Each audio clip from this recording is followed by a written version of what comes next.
Milanisti dimanapun kalian berada, Forza Milan. Jumpa lagi dengan saya Runghan. Kali ini saya akan mengulas laga antara Sampdoria menghadapi AC Milan, serta untuk sedikit memprediksi laga antara AC Milan menjamu Sparta Praha. Sebelumnya saya mengucapkan selamat buat kalian para Milanisti dimanapun berada, karena tim kesayangan kita kembali meraih kemenangan penuh 1-2 atas tuan rumah Sampdoria. Ya, AC Milan semakin kokoh di puncak dalam 10 pertandingan Serie A kali ini, belum terkalahkan dan masih di posisi number 1 ya, masih di pucuk, dan selisihnya 5 poin dari rivalnya yaitu Inter Milan di posisi kedua.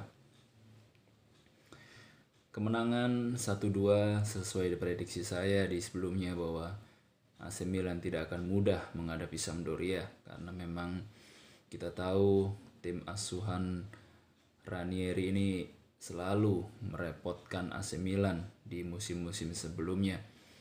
Tetapi ternyata AC Milan yang sekarang mempunyai mental juara. Kita tahu tanpa hadirnya Zlatan Ibrahimovic di lini depan, di lini tengah ada kita kehilangan Benacer, dan di sektor belakang juga kehilangan Simon Kjaer.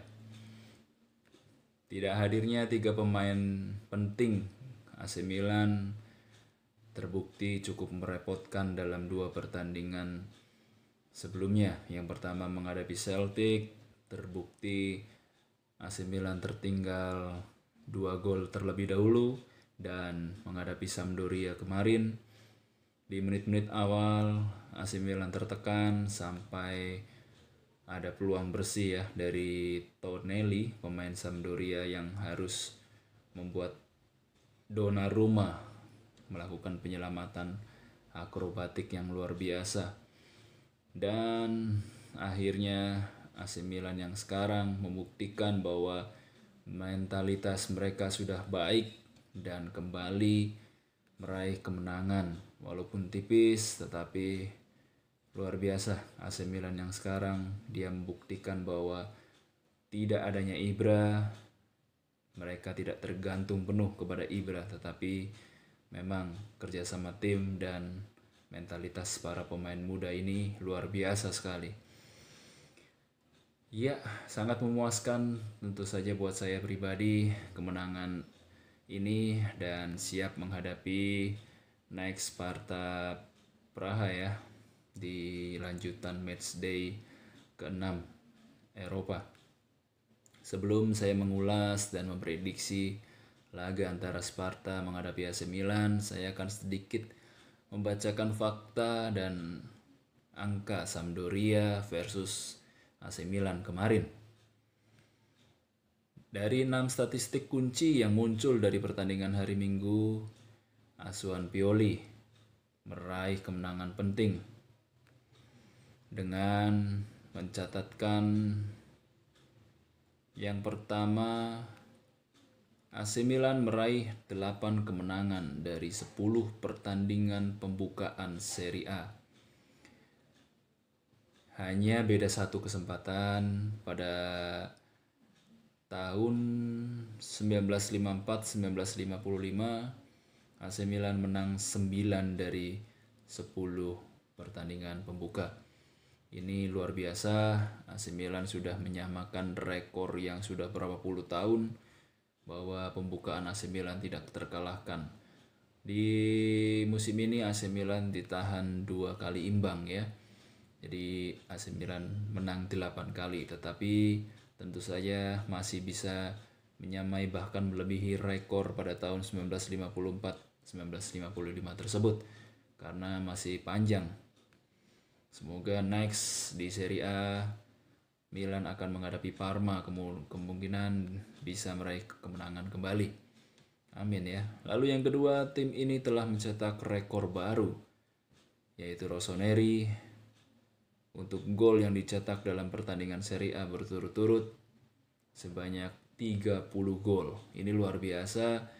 AC Milan yang kita tahu yang saat ini sedang on fire di setiap laganya. AC Milan belum pernah tidak mencetak gol. Selalu mencetak gol dan marginnya rata-rata 2 gol. Ini luar biasa sekali. Lalu yang ketiga, AC Milan telah mencetak setidaknya 2 gol untuk pertandingan ke-12 berturut-turut di Serie A. Ini rekor baru untuk AC Milan. Luar biasa, dalam 12 pertandingan berturut-turut AC Milan di bawah asuhan Pioli selalu mencetak gol, setidaknya 2 gol. Ini luar biasa. Lalu tentu saja ini ada rekor pribadi untuk Samu Castillejo yang mencetak gol kemenangan di laga menghadapi Sampdoria ya. Dia mencetak gol tercepat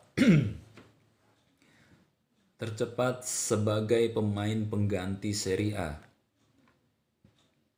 Dia hanya butuh waktu 34 detik. Ini luar biasa. Samu Castillejo yang performanya sempat meredup beberapa minggu-minggu sebelumnya, yang sempat kehilangan posisi utamanya ya, digantikan Saelemaekers. Kali ini dia menunjukkan kembali dalam 4 pertandingan yang dilaluinya, 3 pertandingan dia mencetak gol. Ini luar biasa Samu Castillejo. Saelemaekers mendapat kembali saingannya, yaitu Castillejo yang sedang mulai menanjak performanya ya. Luar biasa, 34 detik setelah dia masuk di lapangan. Ini luar biasa sekali, cepat sekali rekornya, dan ya luar biasa rekornya. Lalu yang kelima, tim asuhan Pioli meraih kemenangan ke-7 berturut-turut di Serie A. Hanya sekali sebelumnya Rossoneri mencapai penghitungan yang lebih besar. AC Milan pada zaman Fabio Capello memenangkan 9 pertandingan berturut-turut di Serie A waktu itu pada tahun 1993. Ya, ini masih bisa dipecahkan lagi oleh Pioli karena masih panjang musimnya. Mudah-mudahan bisa dipecahkan rekornya, yaitu rekor dari Fabio Capello. Kala itu 1993 melatih AC Milan. Dia mencatat 9 kali kemenangan berturut-turut. Hanya butuh 2 untuk menyamakan dan butuh 3 pertandingan lagi untuk melebihi rekor dari Capello. Semoga Pioli bisa memecahkan rekor itu. Yang keenam, ini maaf ya saya harus baca karena takut salah, jadi tidak ada salahnya lah ya. Yang keenam, sejak kedatangannya pada 2017-2018, Franck Kessié, ya ini rekor untuk Kessié ya, dimana 2 pertandingan berturut-turut dia juga mencetak gol dari titik putih. Franck Kessié telah mencetak 20 gol untuk AC Milan di Serie A. Dan ini luar biasa, dia di bawah Zlatan Ibrahimovic untuk pencetak gol Rossoneri terbanyak dalam periode yang sama ya. Lalu pemain Pantai Gading itu juga telah mencetak 4 gol dari 10 penampilan musim ini, menyamai jumlah golnya dari 2019-2020 saat memainkan 35 pertandingan terakhir. Franck Kessié satu-satunya gelandang tengah yang bermain di salah satu dari 5 liga top Eropa yang telah mencetak setidaknya 4 gol setiap musim di sejak tahun 2016-2017. Ini luar biasa. Frank Kessie kembali menjadi jenderal lapangan, benar-benar dia layak dapat julukan The President. Ini luar biasa Kessie, walaupun tidak ada Benacer rekannya, tetapi dia selalu mengatakan bahwa siapapun tandemnya dia tetap bisa bermain bersama. Terbukti Tonali dia juga bisa bermain bagus, Kessie bisa mengimbanginya, dan yang terparah waktu dia ditandem dengan Krunic. Dia juga bisa bermain bagus, dia selalu mengisi ruang yang ditinggalkan Krunic ya. Dia bisa bermain ganda, luar biasa. Kessie memang layak. Dan pertandingan menghadapi Sampdoria kemarin dia menjadi man of the match. Dia layak sih menjadi man of the match. Dengan catatan selain golnya ya, selain golnya yang dicetakkan pada titik putih, dia mencatat 76 umpan dan menang penguasaan bola sebanyak 12 kali. Ini luar biasa, pencapaian yang gila buat Frank Kessie, gelandang yang tak kenal lelah. Padahal di awal-awal dia masuknya di AC Milan, dia hanya dicap sebagai hanya pemain yang mengandalkan fisiknya saja, tetapi kali ini dia membuktikan dia peran penting di sektor tengah, luar biasa. Dan selain penguasaan bola dan menang penguasaan bola ya, 12 kali maksud saya, dia mencetak 4 gol di musim ini dan 20 gol selama berseragam AC Milan. Ini luar biasa, dia layak kembali lagi untuk menjadi man of the match pada laga tersebut. AC Milan kembali menang dan kembali berada di pucuk klasemen sementara Serie A.